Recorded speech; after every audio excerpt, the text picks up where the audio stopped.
কেমন আছেন বন্ধুরা? আশা করি সবাই ভালো আছেন। আমিও অনেক ভালো আছি। গতকাল সন্ধ্যাবেলা না গিয়েছিলাম ঝুলনের মেলাতে।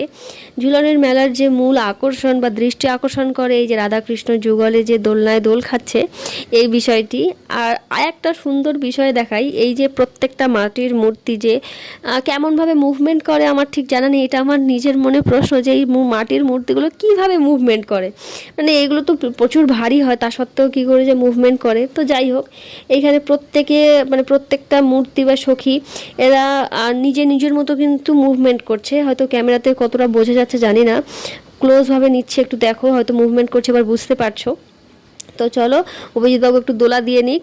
রাধাকৃষ্ণর যেহেতু ঝুলন মেলায় যে দোলনা দেবে না তাই কি হয়, তো দোলনা দিয়ে নিল।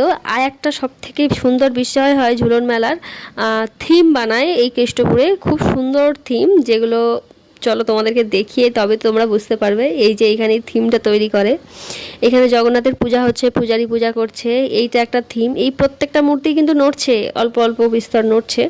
তো সব থেকে বেশি নড়ছিল আর এর পাশেরটা, মানে যেখানে জম্পুরি, এই যে এই বিষয়টা যে চরকা ঘুরছে, পুতুলটাকে তুলছে, কড়ার মধ্যে মানে চোবাচ্ছে, এই জিনিসটা কিন্তু, এই কড়াটাও কিন্তু আসল, আর এইটা কিন্তু সত্যি সত্যি নড়ছিল।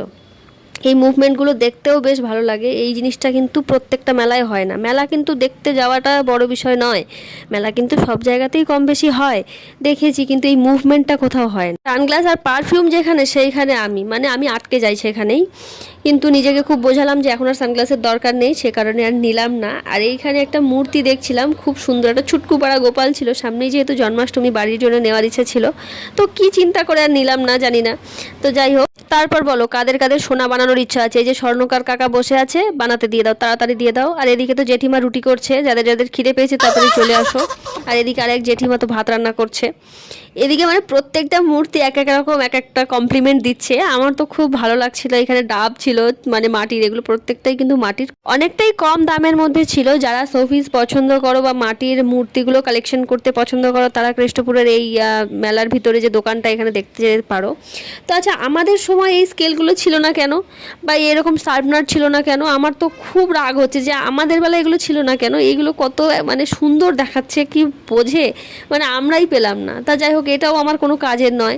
তারপরে একটু দেখছিলাম, চিন্তা করছিলাম এটা নেব, কিন্তু ওটা দিয়ে আমি কী ব্যবহার করব, মানে স্ট্যান্ড গ্লাসে আমি ব্যবহারটা করব কি? মানে প্রত্যেকটা জিনিস যেটাই ধরছি আমার কোনোটাই কাজে নয়, কিন্তু যেগুলো আমার কাজের সেগুলো আমি একটাও নিচ্ছি না। যাই হোক, তো এইখানে কয়েকটা কামড়ির দোকান, চুড়ির দোকান দেখছিলাম। তো এখানে চুড়ির কালেকশানগুলো দেখো, এই সাদা চুড়িগুলো আমার তো সব সময়কার ফেভারিট। সাদা সাদা রং মানে আমি সেখানে ফিদা। মানে সাদার জামা হোক